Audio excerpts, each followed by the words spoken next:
Gold trusted gold buyers. మీరు తాకట్టు పెట్టిన బంగారాన్ని విడిపించి ఈ రోజు ఉన్న మార్కెట్ ధరకు. సూపర్ అండి, ఎక్సలెంట్. అండ్ చాలా మంది అంటే ఫన్ బకెట్ అనగానే అందరికీ ఫస్ట్ గుర్తొచ్చే పేరు భార్గవ్ది. అది అయిపోయింది, వాడికి శిక్ష పడింది. అంటే ఎప్పుడైనా మీకు అనిపిస్తుందా మిస్సింగ్, అరే వీడు తెలుసో తెలియక అనే కాన్సెప్ట్ కన్నా కూడా మేము ఫన్ బకెట్ చేసే రోజుల నుంచి కూడా వాడు మాతో ఫన్ బకెట్ చేసినంతకాలం బాగా చేశాడు. వాడిది ఎప్పుడైతే కేసు అయిందో ఆ కేసు ఒక చాలా రోజుల ముందు నుంచే వాడు ఫన్ బకెట్ నుంచి వెళ్ళిపోయాడు. వాడు ఫన్ బకెట్ నుంచి వెళ్ళిపోయిన తర్వాత ఫస్ట్ నుంచి కూడా ఫన్ బకెట్ వ్యవహారం చేసేవాళ్ళం. నేను, మహేష్ అట్ట, రాయేష్ అన్న, త్రిశూల్, భరత్, భార్గవ్ గాడు. భార్గవ్ వెళ్ళిపోయిన తర్వాత మేము ఆరుగురిని కంటిన్యూ చేసాం. ఎవరూ ఆపల, ఫన్ బకెట్ ఆగిపోయేంతరకు అందరం చేస్తూనే ఉన్నాం దాంతో. భార్గవ్ వెళ్ళిపోయిన తర్వాత ఓకే ఒక ఆర్టిస్ట్ వెళ్ళిపోయాడు, అలానే రామ్ పటాసు, హరా శ్రీనివాసన్ ఇంకో 2 యాక్టర్స్ యాడ్ అయ్యారు దాంతో. అలానే కంటిన్యూ చేస్తూ వచ్చాం. తర్వాత 2 ఏళ్లకో 3 ఏళ్లకో అంతా అయిపోయిన తర్వాత వాడికి కేసు వచ్చిందని సంగతి తెలిసింది. కేసు అయిందని సంగతి, వాడికి కేసు అయిన సంగతి నాకు తెలియలే. మాకు ఎవరికి, మన యాంకర్ శివ పోస్ట్ చూసి మాకు తెలిసింది ఓకే కేసు అయిందంట అని. ఏంటా అని కనుక్కుంటే ఇచ్చేసాడు. వాడు నిజం చెప్తున్నాడో బయట వాడు నిజం చెప్తున్నాడో మాకు ఎవరికి తెలియదు. జనరలైజ్, ఎందుకంటే వాడు చెప్తే వాడి వైపు మాడతాడు. కానీ ఒక్కటి ఏంటి అంటే ఎంత కలిసి ఉన్నా కూడా ఒక చిన్న మిస్టేక్ వల్ల ఇంకా కంప్లీట్గా లైఫే పోయింది కదా. లైఫ్ పోవడం, మనుషులు దూరం అయిపోవడం, ఇంకా అన్నీ జరుగుతుంటాయి. ఇంకా అది ఎవరేం చేయదు. అంటే నేను అదే అంటాను, మనం చేసే పనుల్ని బట్టే మన లైఫ్ మనకి ఉంటుంది అని. అలాగే బెహ్రా ప్రసాద్ బ్రోది రీసెంట్గా చూసుకుంటే నేను వాడి విషయం అయితే నేను పక్కా చెప్తా. ప్రసాద్ బెహ్రా నాకు ఫ్రెండే, మంచి పొజిషన్లో ఉన్నాడు. కానీ తను ఎంత హార్డ్ వర్క్ చేసి తన రైటింగ్ స్కిల్స్ కానీ, కరెక్ట్గా సెకండ్ ఇంటర్వ్యూ నేను చేశాను కోవిడ్ టైంలో. ఇంకా తర్వాత ఇంకా కంటిన్యూ, ఇంకా తను పర్సనల్వి లైక్ తను ఇండివిజువల్గా చేసుకునేది వదిలేసి కంప్లీట్గా వెబ్ సిరీస్లో అండ్ ట్రెండింగ్ సిరీస్లో, ఫిలిమ్స్లో ఎక్కడ చూసినా ఇప్పుడు బెహ్రా ప్రసాద్ అసలు డేట్స్ కానీ టైం కానీ కూడా బ్రోక్ ఉండట్లేదు. మంచి రైటర్, మంచి ఆర్టిస్ట్, ఇవన్నిటికన్నా వాడు మంచి మనిషి. ఫస్ట్ థింగ్ వాడు మంచి మనిషి. ఎందుకనంటే కష్టం విలువ మాకు ఎంత బాగా తెలుసో మాకంటే ఎక్కువ వాడికి బాగా తెలుసు.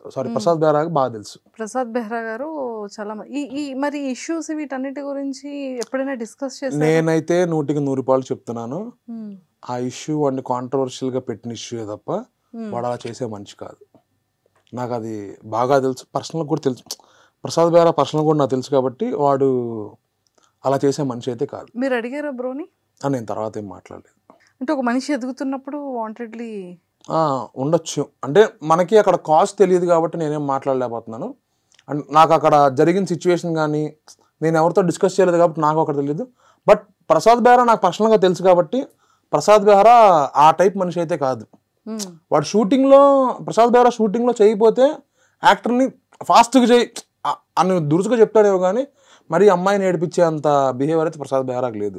మీది రెస్టారెంట్ బకాసురా రెస్టారెంట్, అది డిఫరెంట్గా ఉంది. ఏంటండి బకాసురా అనగానే అని తినే వ్యక్తిని ఏంట్రా బకాసుడిలా తింటున్నావు అని అంటుంటారు కదా. కానీ బకాసురా రెస్టారెంట్ అని అలా పెట్టడానికి సినిమా అదే ఉంటుందండి. సినిమా ఏంటంటే ఒకడికి ఒక హారర్ కామెడీలా ఉంటుంది అనమాట. ఇది జానర్. ఒకడికి దయ్యం పట్టిద్ది. ఆ దయ్యం కోరిక ఏంటనేదే ఓవరాల్ కాన్సెప్ట్. ఆ దయ్యం ఎలా ఇచ్చారనేది overall concept. Cinema purely comedy based ఉంటుంది. ఒక జానర్కి సంబంధించిన మూవీ కాదు ఇది.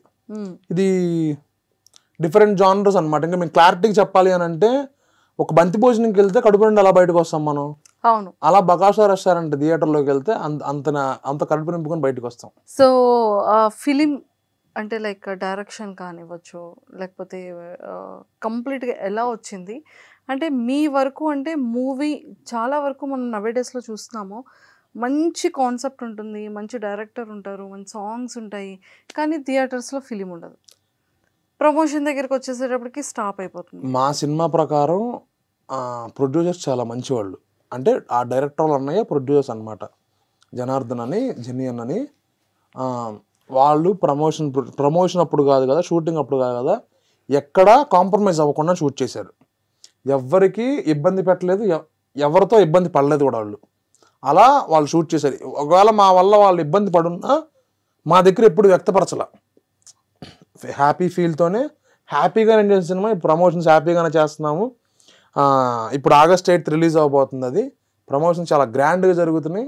ప్రీ రిలీజ్ ఈవెంట్ ఉంటుంది. మీరు ట్రైలర్ చూసుంటే కనుక ఎంత ఫన్నీగా ఉంటుందో, అవును, ట్రైలర్ 2 చూస్తే కూడా ఆ వర్షన్లోనే ఉంటుంది. సో మొత్తానికైతే చాలా ఫన్ ఎంటర్టైన్మెంట్ ఫిల్మ్ అనుకోవచ్చా? Fully loaded entertainment.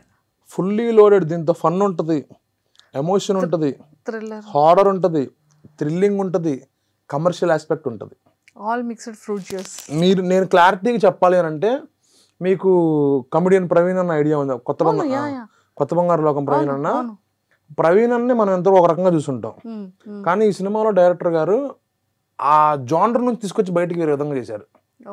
ప్రవీణ్ అన్న చూసిన ప్రతి ఒక్కళ్ళు ఏమనుకుంటారంటే, అరే నా లైఫ్ ఇలా అయితే బాగుండ్రా అన్న పాయింటే ఉంటుంది. అంత మంచి ఆర్టిస్ట్ ప్రవీణ్ అన్న. అసలు ఏ సినిమాలో కనపడిన పర్ఫార్మెన్స్ ఈ సినిమాలో ఉంటుంది అని నేను బాగా నమ్ముతున్నాను. దీంతో ఓన్లీ ప్రవీణ్ అన్న కామెడీయే కాదు, ఎమోషన్ కానీ, సీరియస్ కానీ, ఏదైనా చేయాలి. అసలు అన్ని నవరసాలు పండించారు ప్రవీణ్ అన్న అయితే కనుక. సో ఫణి గారు, అంటే ప్రతి ఒక్క ఆర్టిస్ట్ అయ్యే ముందు స్టార్టింగ్ స్టేజ్లో కొన్ని భయాలు ఉంటాయి. అవును. స్క్రీన్ మీద ఎలా ఉంటుంది, మనం మేకప్ వేసుకోవాలా, అసలు వితౌట్ మేకప్ అయితే ఎలా ఉంటాం, వితౌట్ మేకప్ కాకుండా ఎలా ఉంటాం, కొంచెం లెన్స్లో మనం బయట ఉన్నదానికి లోపల కొంచెం కెమెరా లెన్స్కి ఇంకా ఎక్కువగా కనబడుతూ ఉంటాం అనే ఫీలింగ్ ఉంటుంది కదా. అవును. నేను ఎలా ఉంటాను అనేది భయం నాకు లేదు. కానీ నేను చేసిన దానికి జనాలు నవ్వుతారా నవ్వరా అనే భయం చాలా ఉండేది నాకు స్టార్టింగ్లో. ఎందుకు అని అంటే, ఆబ్వియస్లీ మన ఫ్రెష్ కమ్మరు, మనకు అవకాశం ఇవ్వటమే గొప్ప విషయం అని నేను ఫీల్ అవుతూ ఉంటాను. ఈరోజు ఏదో కొంచెం ఒక మోస్తరు పొజిషన్లో ఉన్నాను, నాకు కొన్ని మినిమం అంటే బేసిక్ అవకాశాలన్నా, ఏ ఆఫీస్కి వెళ్ళి అడగకపోయినా బేసిక్ అవకాశాలన్నా వస్తున్నాయి కాబట్టి నాకు ఓకే. స్టార్టింగ్ స్టేజ్లో నాకు ఎలా ఉండేది, నేను ఒక సినిమా చేస్తున్నాను. నేను ఫస్ట్ ఒక సినిమా చేశాను, ఒక్కడితో మొదలైందని ఒక సినిమా. నేను అంతమంది ఆఫీసులో ఆడిషన్కి వెళ్ళిన ప్రతిసారి ప్రతి ఒక్కళ్ళు ఏం చెప్పేవాళ్ళంటే, ఎక్స్పీరియన్స్ ఉందా అని అడిగేవాళ్ళు. ఆ మాట విని విని విని నాకే కోపం వచ్చింది ఒకనొక టైంకి. ఎక్స్పీరియన్స్ ఏంటి, నేను ఆల్రెడీ యూట్యూబ్లో చేస్తున్నా కదా, చిన్న కెమెరా అని పెద్ద కెమెరా అని ఏదైనా నేను చేసేది యాక్టింగే కదా, ఎందుకు ఎక్స్పీరియన్స్ అంటే, ఎవరికి ఆడిషన్ ఇచ్చినా నువ్వు ఆడిషన్ బాగా చేసావమ్మా, నీకు ఎక్స్పీరియన్స్ లేక నేను క్యారెక్టర్ ఇవ్వట్లేదమ్మా అన్న మాటలు అన్నారు అప్పుడు స్టార్టింగ్లో. తర్వాత ఏం చేశాను, ఇంకో ఆడిషన్కి వెళ్ళినప్పుడు నేను డైరెక్ట్ ఎక్స్పీరియన్స్ మీదే ఇచ్చాను అనమాట. లైవ్ నా ఫ్రస్ట్రేషన్ మొత్తం దాని ముందులో ఇచ్చాను. అసలు ఎందుకు ఎక్స్పీరియన్స్, ఎవరైనా ఇదే కదా, ఒక కొత్త వాళ్ళకి అవకాశం అయిపోతే వాడు ఎప్పుడు స్టార్ అవుతాడు, వాడు ఎప్పుడు అవుతాడు. Once upon a time Chiranjeevi గారు కొత్త వాళ్ళే, ఎన్టీఆర్ గారు కొత్త వాళ్ళే, ఎవరైనా ఒక అవకాశం ఇవ్వాలి కదా అని ఆ టైప్లో నేను ఒక ఆడిషన్ ఇచ్చాను. ఆడిషన్ ఇస్తే ఆ డైరెక్టర్ నచ్చి ఒక చిన్న సీన్ ఇచ్చారు నాకు, 1 day క్యారెక్టర్ ఇచ్చారు అనమాట. దాంతో ధనరాజ్ అన్న, చిత్రం సీన్ అన్న, మన మ్యూజిక్ డైరెక్టర్ బోలే, ఇంకొంతమంది ప్యాడింగ్ ఆర్టిస్టులు ఉన్నారు. నా మీద ఫ్రేమ్ పెట్టి చుట్టూరు ఒక 100 మంది జనాలు. చిన్నప్పుడు మీరు చూసుంటే కనుక జెమినీలో బయోస్కోప్ అని అంత పెద్ద లెన్స్ పెట్టి చూశారు. యాక్షన్ అనగానే నేను చేయలేకపోయా. నాకు ఒక సెకండ్ భయం చివరయ్యా అనమాట. నాకు వల్లగాల.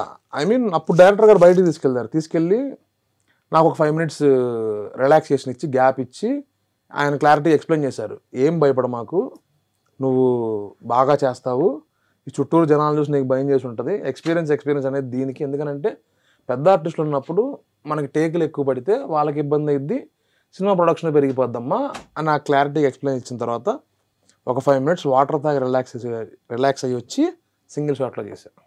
సూపర్. ఇంకా దాని తర్వాత నాకు ఇది మన పర్సనల్గా ఎక్స్పీరియన్స్ చేసే ఒక ఎక్స్పీరియన్స్. అవును. నేను అంటే దాని తర్వాత నేను చాలా అనుకున్నాను, నేను వాళ్ళ ఎక్స్పీరియన్స్ అని ఆడటంలో తప్పే లేదు అని. ఎందుకు ఎక్స్పీరియన్స్ కావాలి అని వాళ్ళు అడిగారంటే, అప్పుడు మనతో పాటు ఇంకో ఆర్టిస్ట్ చేస్తూ ఉంటాడు, మనం తప్పు చేసినా సరే పాపం అన్నిసార్లు ఆయన చేయాలి, మన వల్ల ఇంకో మనిషి ఇబ్బంది అవ్వకూడదు. ఇంకోటి యూట్యూబ్ వచ్చేసరికి ఏమైద్ది, చిన్న కెమెరా, చిన్న లైటింగ్, చిన్న